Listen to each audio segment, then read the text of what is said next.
Poco después que Isabel ocupara el trono en 1558, un embajador católico opinaba que la reina estaba ebria de orgullo.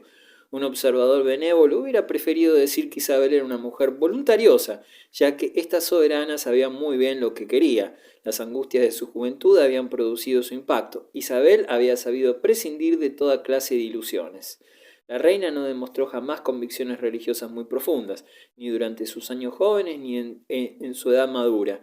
Educada en el espíritu humanista, leía sin dificultad las obras clásicas griegas y latinas en el propio texto original, mostrando la tradicional afición de los Tudor a los estudios clásicos. Según afirmaba uno de sus maestros, leía más griego en un día que latín un canónigo durante una semana. Quienes la rodeaban admiraban su dominio del español, del italiano y del francés, conocimientos lingüísticos que le fueron muy útiles, pues así pudo negociar personalmente con los embajadores extranjeros, que, por regla general, no conocían el inglés. En aquel tiempo, Inglaterra era considerada un reino de tan poco relieve internacional que nadie se tomaba la molestia de estudiar su lengua. Aunque a sus sentimientos religiosos le faltara profundidad, Isabel comprendió muy pronto que debía hacer suya la causa de los protestantes. Los católicos ortodoxos le tenían por hija ilegítima de Enrique VIII y sin ningún derecho a la sucesión. Solo esta razón hubiera bastado para hacer de ella una protestante convencida. En 1559 el primer parlamento de su reinado promulgó dos leyes que regulaban los asuntos eclesiásticos. La primera, denominada Ley de Supremacía, abolía todas las ordenanzas religiosas de la Reina María, restablecía los edictos antipontificios de Enrique VIII y confería a la corona la jefatura absoluta de la Iglesia de Inglaterra. La segunda ley de uniformidad volvía a poner en vigor el Common Prayer. Todos los funcionarios al servicio del Estado y de la Iglesia debían prestar juramento de que respetarían la ley de supremacía. Los obispos que se negaron a ello, la mayoría fueron depuestos de sus funciones en beneficio de hombres nuevos, adictos a la reina. En cambio, la mayor parte del bajo clero prestó juramento a la misma. Aquellas leyes insinuaban claramente la ruptura definitiva con Roma.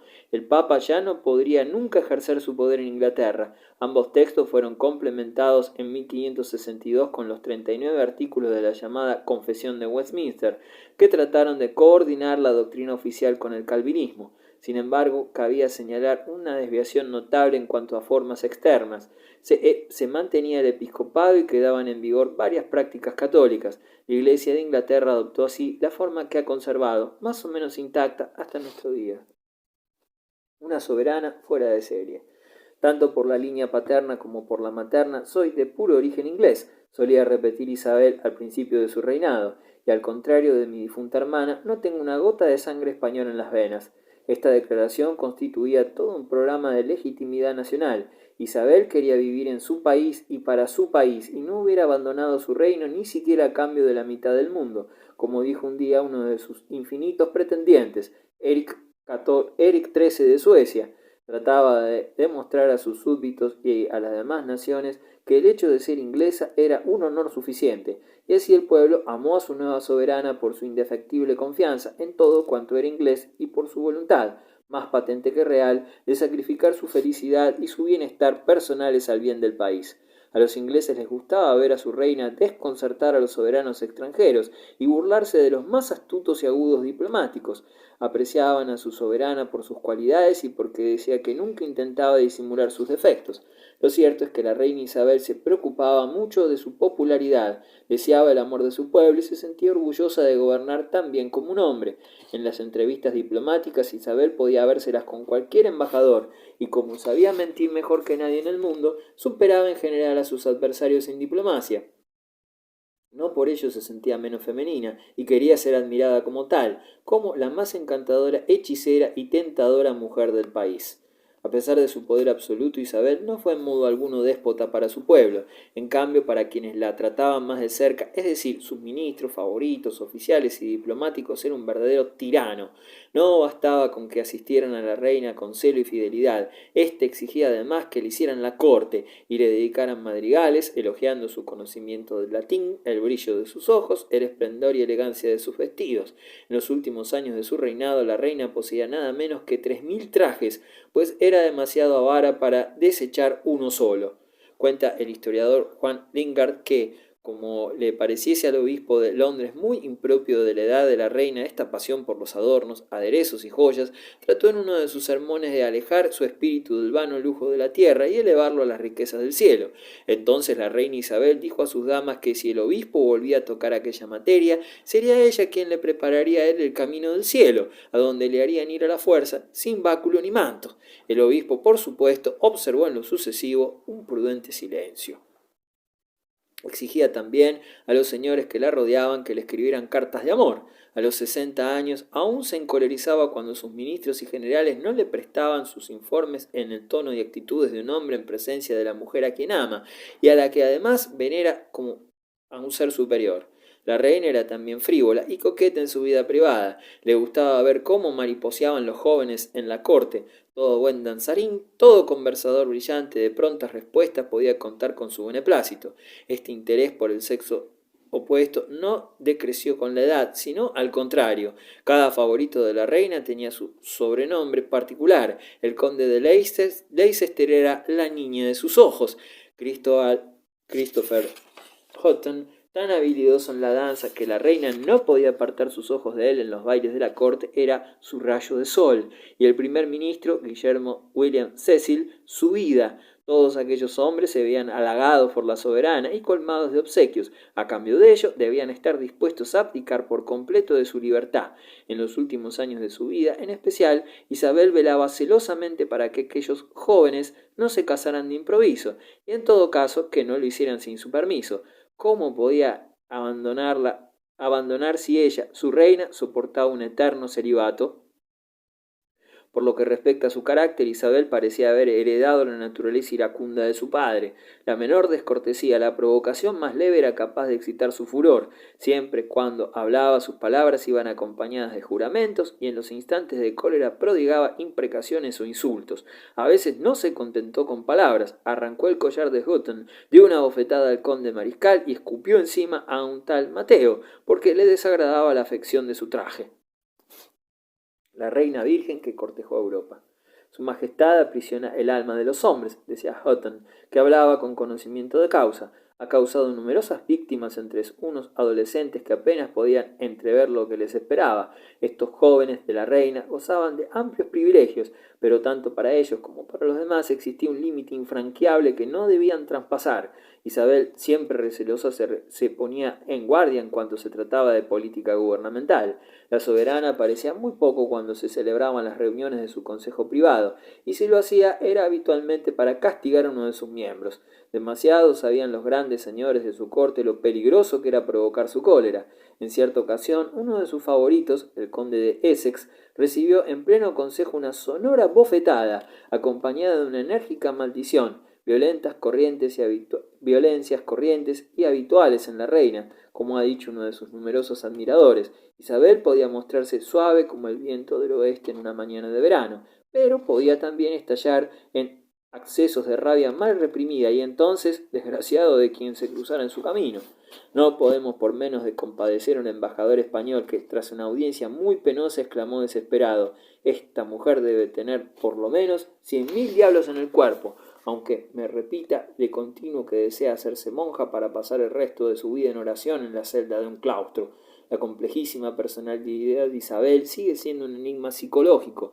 Unas veces era la reina autoritaria, fría, calculadora y cínica. Casi inmediatamente se convertía en una mujer sentimental y coqueta que no puede vivir sin la sumisa adoración de sus galantes caballeros.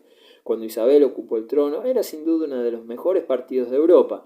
Todos esperaban que su matrimonio fuera anunciado de un momento a otro. Además, no era deber suyo dar un heredero a la corona de Inglaterra, pero cada vez que sus súbditos abordaban tan delicada cuestión, Isabel replicaba con la misma respuesta: había decidido conservarse virgen. Desempeñó su equívoco papel de reina virgen con sobrada audacia y también con mucha satisfacción de su parte, actitud que le permitía mantener relaciones con sus súbditos en una esfera sentimental, característicamente femenina, cuando ello le reportaba alguna ventaja. En sus relaciones con las potencias extranjeras, el celibato constituía para ella un triunfo en sus manos, del que usaba hábilmente con el mayor desparpajo y sin el menor escrúpulo.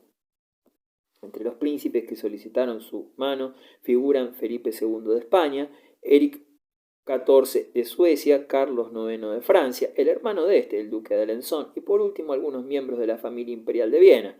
Con todos sus pretendientes, Isabel jugó como el gato con el ratón, les infundía esperanzas, excitaba su amor propio, proporcionándoles la lista de todos sus rivales, los demás pretendientes, y procuraba que la saetearan a madrigales para terminar al fin, anunciándoles después de varios meses de negociaciones que ya había tomado su decisión y que la respuesta era negativa. Los embajadores se ofrecían, enviaban informes de indignada protesta, pero todo era absolutamente inútil. Ninguno de ellos comprendía lo que en el fondo podía pretender Isabel, y esta actitud desconcertante sigue siendo un enigma para la posteridad. En el trasfondo de aquella extraña conducta, algunos han sospechado la existencia de un secreto que la reina no había confiado ni a sus más íntimos amigos y que hubiera ejercido una influencia fatal sobre su psiquismo. Algunos suponen que las angustias sufridas durante su juventud trastornaron su vida interior con carácter permanente, lesiones nerviosas que pudieran haber provocado en ella impactos psicológicos, una de cuyas manifestaciones sería acaso la imposibilidad de superar el amor físico. Pero todo ello no entra sino en el terreno de la pura hipótesis, y como tal debe quedar. Con todo, no dejan de evidenciarse ciertas señales de desequilibrio psíquico en esta célebre soberana. Quizás el psicoanálisis podría explicar la tremenda contradicción entre su sensualidad y su celibato. El hecho es que se corrían chascarros acerca de sus múltiples senos.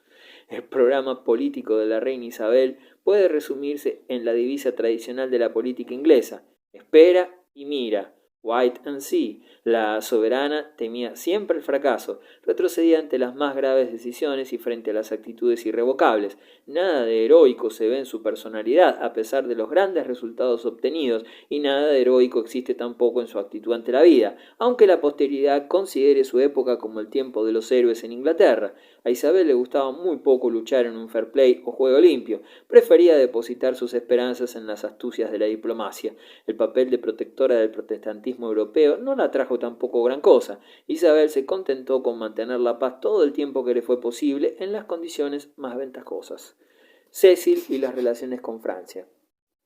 Desde los comienzos de su reinado aparece junto a Isabel un estadista que desempeñó un papel bastante más importante que el de todos los demás puntales del trono: Guillermo Cecil, futuro barón de Burleigh. Su nombramiento para el cargo de primer secretario real, de hecho, primer ministro y jefe de gobierno, fue una de las primeras iniciativas de la nueva reina. Cecil procedía de la alta burguesía, clase social en que los miembros de la dinastía Tudor buscaron con preferencia a sus colaboradores. Este origen burgués explica quizás su talento de financista. Lo cierto es que Cecil fue un primer ministro ideal. Desde 1558 hasta su muerte, en 1598, fue el más importante consejero de Isabel. Su capacidad de trabajo era extraordinaria, se jactaba de estudiar detenidamente todo cuanto pasaba por sus manos. Modelo de estabilidad era la inteligencia y la ponderación en persona. Nunca dejó que sus sentimientos influyeran en sus decisiones políticas. Su prudencia irritaba a menudo a sus colegas del Consejo Real, quienes intentaron hacerle perder su cargo porque oponía obstáculos a cualquier grandiosa y soberbia empresa que pudiera convertir a Inglaterra en uno de los más poderosos estados de Europa. Pero Isabel supo apreciar a su primer ministro en su justo valor. En cierta ocasión manifestó que ningún soberano de Europa tenía un consejero similar a Cecil. Algunos le atribuyen el origen de la prosperidad de Inglaterra debido a su política acerca de la cual, dice el historiador británico Lingard, política que mal puede, a la verdad, avenirse con la honradez y la buena fe, pero cuyos resultados fueron en extremo prósperos. Los ministros estaban constantemente a la vista para arrojar semillas de discordia, fomentar el espíritu de resistencia y ayudar los esfuerzos de rebelión en los pueblos vecinos. En Escocia quedó casi aniquilada la autoridad de la corona. Francia fue reducida a un estado de anarquía, pobreza y desastre sin ejemplo, y España vio con envilecimiento sus riquezas agotadas de continuo y sus ejércitos perecer de año en año en medio de los diques y bancos de arena de Flandes. La depresión de estas potestades fue un bien, si no absoluto, a lo menos relativo, porque al paso de que declinaban los otros príncipes, la reina inglesa parecía crecer en reputación y poderío. Aunque protestante, Cecil nada tenía de fanático, y esta única razón hubiera bastado para hacer de este personaje el hombre más idóneo para colaborar con la reina Isabel.